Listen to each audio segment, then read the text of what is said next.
Hello, I'm Carl Grossman. Here in New York City, in the building over there, the 92nd Street Y in Manhattan, there's been an absolutely super important conference today on the Fukushima Daiichi nuclear disaster, nuclear power in general, and also the implications of the Fukushima disaster for nuclear power in the United States.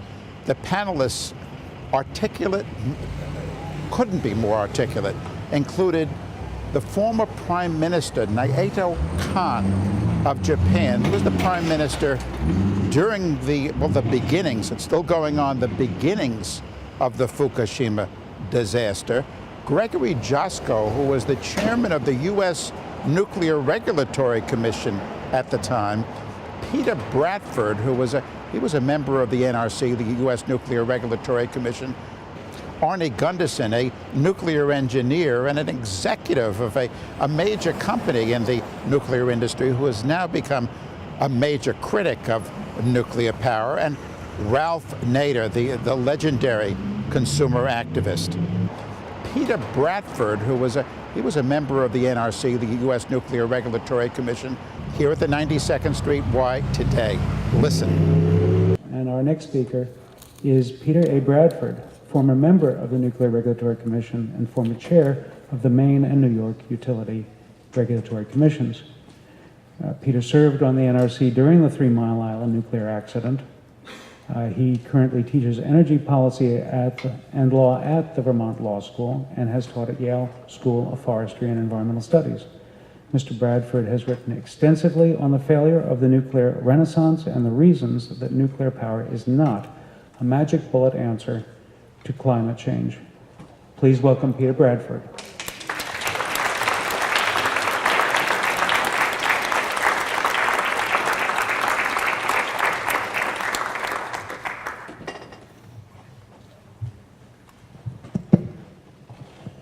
Thanks very much, Paul. I'm going to supplement that introduction in a moment, but first I have to apologize. I didn't get the memo that this was such an avant-garde post-PowerPoint panel, and so unable to ski slalom without the gates. I'm going to be a little more old-fashioned. And speaking of old-fashioned, the last time I was in this building was a couple of years after the Indian Point Units 2 and 3 opened. As it happens, two of my children grew up a couple of blocks from here, and I had come to watch my daughter in 1976 play the role of Alice in Alice in Wonderland. I was at the time on the NRC, so I guess it must have been 1977. I didn't realize how much she and I had in common at that time.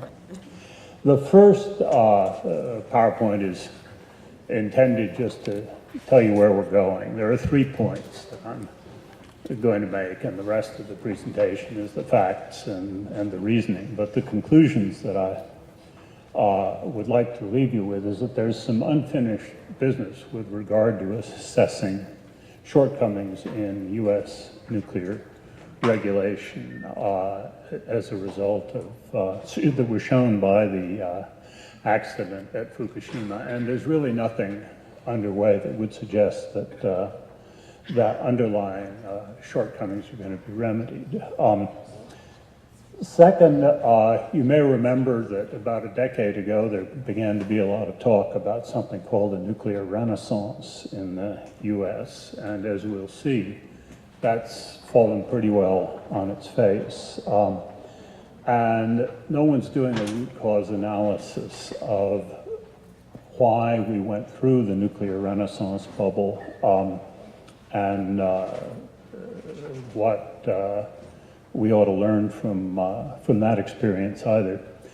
And finally, the one argument that nuclear proponents still have that has a certain resonance in environmental circles is that we have to have new reactors. We have to have nuclear power as an essential part of any strategy against climate change. And I'm going to give you a quick overview of why that claim, too, is not valid.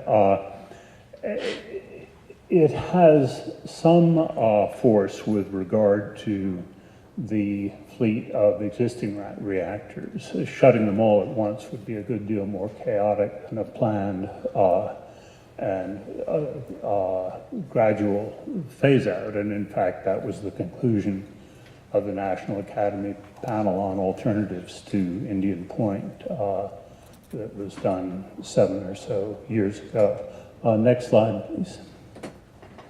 So as to the first of those points, the fact that we've yet to do a root cause analysis with regard to the shortcomings in the US regulatory process that were shown by the Fukushima accident, which after all occurred in a type of plant that's in widespread use in the US as well. It intrigues me to compare the process that the US went through after 3 Mile Island, a far less serious accident than Fukushima by any measure. It was an accident that was essentially over in 5 days. But after it ended, all of the Babcock and Wilcox reactors were closed for several months in order to be sure that operator training was done and analysis of that design was undertaken to show that any repeat of what happened at 3 Mile Island could be, the possibility that could be eliminated. And Unit 1 at 3 Mile Island, the other undamaged unit, remained closed for 5 years before the NRC concluded that the company was capable of operating that unit safely. The NRC also did not issue any further operating licenses or construction permits. In fact, it was never to issue another construction permit, although not because it put a moratorium on them. But it didn't issue any operating licenses either for a period of 18 months while it undertook to learn the lessons of 3 Mile Island. Next slide, please. So in addition to that, we had a presidential commission, the Kemeny Commission, appointed by President Carter. The NRC set up its own special inquiry group, an outside law firm with complete independence to examine the regulatory process and to ask the fundamental questions about it. And by root cause analysis, I mean not just what are the shortcomings in terms of reactor design and operating practices, but how did they get there? What is it about the regulatory process that allowed these shortcomings to creep in or prevented their being fixed? Now, neither the Kemeny Commission nor the NRC's own special inquiry group necessarily got all the right answers, but they were charged with going after the root causes in a way that just hasn't happened with regard to US regulation in the wake of Fukushima, where the NRC has certainly undertaken, as Greg noted, very serious analyses of the technical shortcomings of particular reactor designs. But as I'll show in a minute, it seems to me hasn't really asked, and the Congress hasn't really asked, the questions about how these shortcomings came to be, how some of them persisted in the face of efforts to point them out over many years. In addition to those studies, Congress undertook major investigations of 3 Mile Island, and the NRC itself promulgated an 180 item action plan. The next slide, please. And finally, in what seems a very radical, next slide. Anybody home? Oh, no, okay, we are on the next slide. So what seems a particularly radical step by today's congressional oversight standards, the groups that looked at the NRC said, you know, one of the problems with this agency is that it's not particularly responsive to public concerns. One of the proposals to remedy it was that the NRC should set up a public counsel's office to assist the public in voicing its concerns. Another proposal was that financial assistance be provided to intervener groups. The Congress stepped in and prohibited, in fact, either of those measures. And in recent years, the NRC, not under Greg's auspices, but before he became a commissioner, went in the opposite direction and substantially reduced the scope of public participation and involvement in NRC processes. Let's see, next.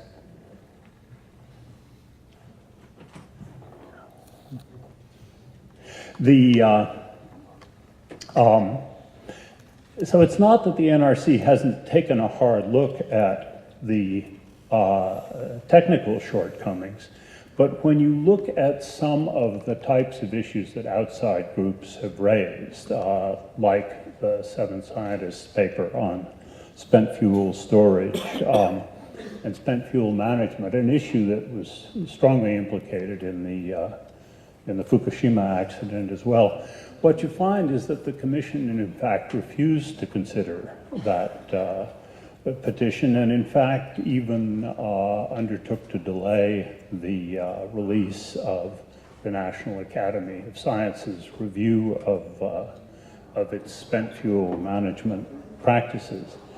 And there's quite a history of congressional oversight in recent years. Oversight, I think one has to say that's in part, substantial part, prompted by the campaign contributions of the nuclear industry, being directed very much in the direction of why can't you issue licenses faster? Why can't you lighten up on your regulation of the nuclear industry? Very rarely in the direction of why can't you be more vigilant in pursuit of safety concerns. But those kinds of questions simply haven't been asked or looked into as part of the follow-up to the events at Fukushima. Next slide.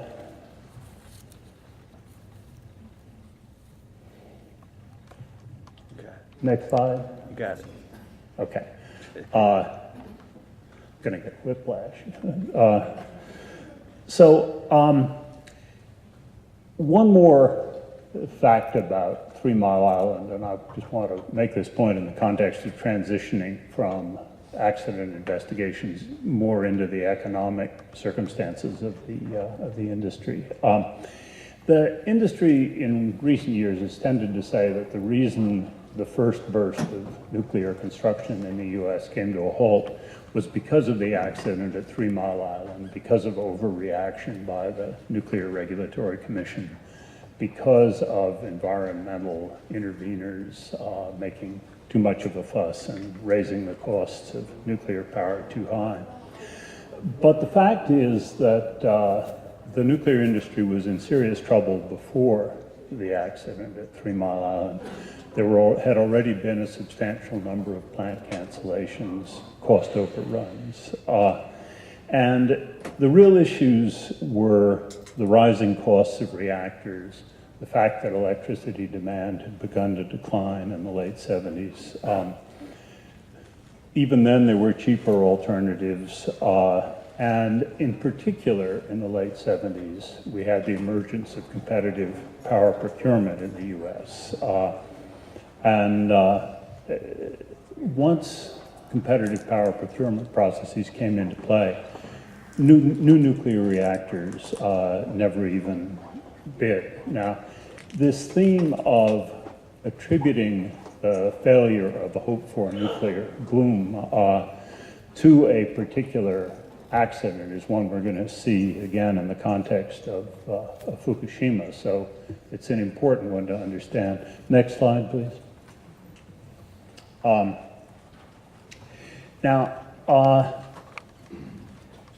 This year has been a particularly significant and frustrating one for the nuclear industry. It's the first year since 1998 in which operating nuclear reactors have closed, and Greg already named them, so I'll skip over the list, which is in the first bullet. At the same time, there are 5 plants that are being built in the South, all under laws that put all the economic risk on the customers. But in addition to the 5 plant cancellations, uprates, that is, increases in the output of nuclear plants through design modifications, have also been canceled, again, because they're too expensive, and that hasn't happened previously. The older reactors, the fact that reactors are aging, that repairs that some of them need are expensive, that the alternatives keep getting cheaper, and that we don't have a national climate policy are all contributing factors. But we have a situation now in which not only has the Renaissance collapsed, we're not building any new plants, but for the first time we're actually seeing substantial reductions in the number and the potential output of the operating units. And while the industry would like to say, well, this is Fukushima, it'll pass, and we'll be able to get back to normal, the fact is that, like 3 Mile Island, it's not the product of the accident, it's a product of unfavorable underlying nuclear economics. And the situation isn't restricted to the US. If I could, next slide. So this slide is taken from the World Nuclear Industry Status Report, which is an extremely useful publication for those of you who are interested in nuclear data worldwide. And what it's showing you that I want to emphasize in the context of the discussion of climate change that I'll get to in a minute is that while the nuclear renaissance was argued to be part of the beginning of a necessary ramp up in nuclear plant output in order to make nuclear power a big part of an anti-climate change strategy, what's actually happened in the 10 years that we have been talking about a nuclear renaissance is that the output of the world's nuclear fleet is lower than it was 10 years ago. Not by a lot, but during a time when for nuclear power to be a useful contributor, it had to have begun to increase substantially. What it's actually done is to decline, both as a percentage of world energy usage, that's the orange line, sorry, not usage, but production, and in absolute terms, which are the bars. Next slide, please. So a word more about the non-existent nuclear renaissance. Congress passed a tremendous package of incentives in 2005, and it triggered a rush of 18 applications for 31 actually reactors by the end of 2008 at the Nuclear Regulatory Commission. Next slide. So what's happened to those 31 reactors? Well, the truth is none of them can be built without massive government support. The package included loan guarantees that shift the risk from investors and lenders to taxpayers, and also state rate-making policies that allow the utilities to collect capital from customers years before the plant is completed. And it's those policies that are allowing the 5 plants that are being built in the US to go forward. But only half a dozen states have adopted policies like that, so it can't be the basis for a widespread construction boom around the country. And worse still, from the industry standpoint, events in North Florida have made clear just how badly these arrangements can turn out for customers, because there, both the Crystal River plant, which was being uprated pursuant to these rate-making policies, and the Levy County plants, 2 units, that were going through the licensing process as a result of them, have been canceled, but they weren't canceled until more than $1 billion had been collected, with more to come from Florida customers. So Florida customers are out $1 billion with no prospect of any gain in electricity output from these rate-making strategies that are an essential part of new nuclear construction. Next slide, please. I want to come back now to the Fukushima accident, but I want to put it in a bit more of an economic context than a health and safety context. What I don't want to do is go down this entire list, because we don't have time for that. But the important point to understand is that Fukushima wasn't just a shock to the nuclear system in health and safety terms. It represented a fundamental undermining of a great many of the assumptions on which the regulatory systems were built. But then if we go on to the next slide, you can see also that it entailed a number of different types of economic shock and perception shock. And as others have already said, even if one doesn't take into account the health and safety impacts, just the fact of the evacuation of 100,000 or more people, many of whom haven't been able to return home, many of whom won't be able to return home for years, has people around reactor sites all over the world thinking, what would happen if that happened here? And also the fact that the accident just isn't really over, that every week we see further headlines of the difficulties that Japan is having in managing the water and the cleanup, indicate that the consequences of a nuclear accident are very large, even if the health and safety concerns are put to one side, which of course they can't be. The next slide, please. So now, to roll the economic conclusions together, you have a situation in which new nuclear is likely to cost in the range of 12 to 20 cents. You can cut the price but not the cost by these federal subsidies, because they shift aspects of the price out of the what has to be collected from the customers. And at the same time, you have a situation in which natural gas continues to fall in price and become more and more available as to quantity. And the current forecasts are that it's not going to rise to anywhere near 12 to 20 cents anytime in the next 20 to 25 years.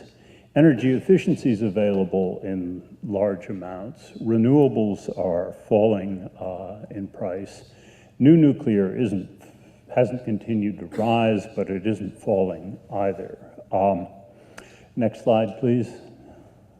As to the operating reactors, most of them can probably still compete, but they're going to close over the next couple of decades for economic reasons. We've yet to see a reactor close in the US, and quite a few have, because it reached the end of its license life. That's not what closes them. But as the economic margins narrow, the pressure on safety increases. As the plants get older, their economics get worse. It gets harder to justify major capital investments with fewer years to recover them. You can make this system work for them if you're in a region where the rates are regulated by a commission that can put all the costs in rate base. But if you're in a region like the Northeast and New York, where the prices have to be recovered in power markets and can't be passed on by friendly regulators, these plants are going to be under increasing economic pressure, and that has both safety and economic implications for their future. So one of the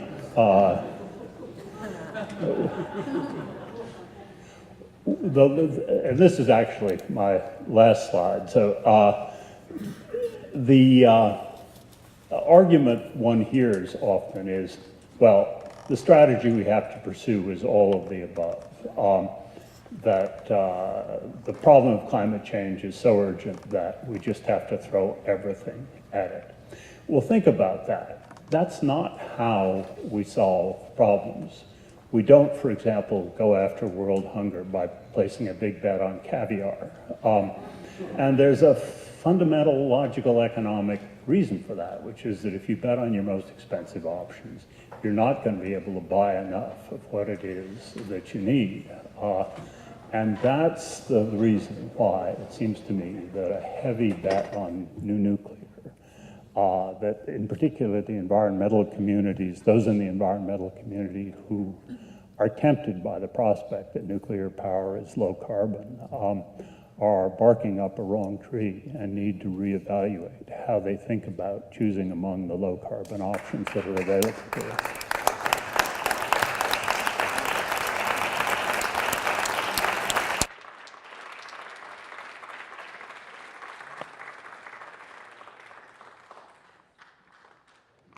Peter,